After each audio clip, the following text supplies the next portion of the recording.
मसाले दार भरे हुए टिंडे। जी हाँ, जिन लोगों को टिंडे बिल्कुल नहीं पसंद वो इस रेसिपी को ट्राई करें, ज़रूर उनको पसंद आएगा और वो टिंडे खाने लगेंगे। आप यकीन करें, ये भरे हुए टिंडे इतने मज़े के बनते हैं और मसालेदार। तो आइए देखते हैं इसके लिए हमें क्या करना होगा। इसके लिए मैंने टिंडों को वॉश करके और आप देखें इस तरह से इनको हमने अंदर का मटेरियल का निकालना है और इसके बाद इसका जो कैप बनाकर हम साइड में रख लेंगे। और इस तरह से हमने तमाम टिंडों को ऐसे ही करना है, ठीक है।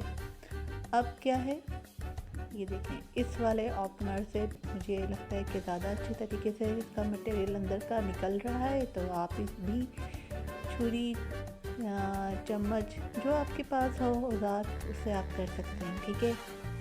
ये भी एक तरह के किचन के औजार ही कहलाएंगे कि आपकी चीज़ें किस तरह से फाइन अच्छे तरीके से बन जाती हैं, ठीक है। तो ये मरहला हमारा कंप्लीट होने वाला है। तो इसके बाद हम देखते हैं इसमें हमें किन किन मसालों की ज़रूरत है। तो अच्छा, ये आप देख रहे होंगे टूथपेस्ट जो मैंने ऊपर से लगा दी है ताकि मसाला इसके निकले ना। तो अब पहले तो हम इसको फ्राई करेंगे, तमाम टिंडों को भर के फ्राई कर लेंगे या फिर आप एक साथ इनको फ्राई करके फिर इसमें मटेरियल भरें। तो दोनों तरीके मैं आपको बताऊंगी कि किस तरीके से करना है। कच्चे भी इसको हम भर सकते हैं और फ्राई करके भी, लेकिन मुझे जो आसान लगा वो फ्राई करके भरना ज़्यादा आसान लगा। तो इसमें मसाला है, नमक है, ज़ीरा है, कुटी हुई लाल मिर्च है और ये साबुत धनिया, ज़ीरा और लाल मिर्च, इनको मैंने सेक कर पीस लिया है। और ये टिंडे। तो ये हमारे काम कंप्लीट हो चुका है। अब हम तकरीबन आधा कप ऑयल गरम करेंगे और इसमें अदरक लहसुन का पेस्ट डालेंगे। अदरक लहसुन का पेस्ट तकरीबन 2 टीस्पून मैंने डाल दिया है। अब इसको भूनने के बाद इसमें मैंने टमाटर, प्याज और हरी मिर्च, इनको चॉप कर लिया है, बारीक चॉप कर लें। और तकरीबन ये मैंने प्याज को डालकर फ्राई किया है अदरक लहसुन के बाद। अच्छा, ये जो अंदर का हमने मटेरियल निकाला था ना, जब तक प्याज फ्राई हो रही है हम इसका ये जो अंदर का टिंडे का अंदर का जो निकला था इसको बारीक चॉप कर लेंगे ताकि ये भी हमारे मसाले में ऐड होकर जायका बढ़ाएगा, ठीक है। तो ये स्टेप भी हमारा कंप्लीट हो गया। अमूमन इसमें प्याज, हरी मिर्च और टमाटर काटने में ज़्यादा टाइम लगता है या फिर टिंडे जो कटिंग है इसमें टाइम लगता है। अगर ये दोनों चीज़ें अवेलेबल हों या तो फिर ये झटपट बन जाती है ये आपकी डिश, ठीक है। तो अब हम करते हैं,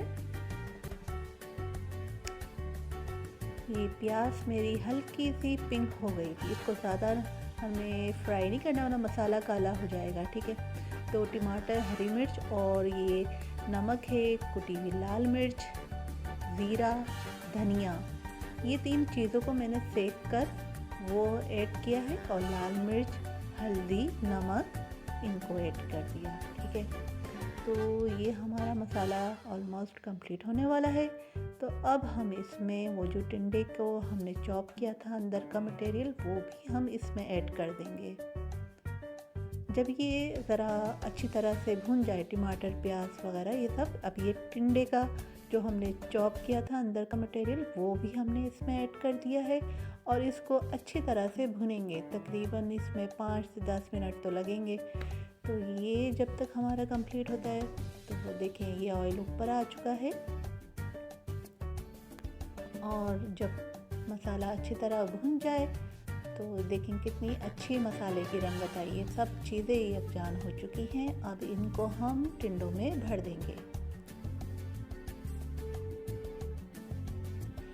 ये बहुत मज़े का बनेंगे और इसका जो मटेरियल है ये सादा अच्छा है। बहुत से लोग इसमें कीमा भी डाल सकते हैं, आप चाहें, अगर आपको पसंद है ये कीमा तो वो भी आप डाल सकते हैं, चिकन का भी डाल सकते हैं।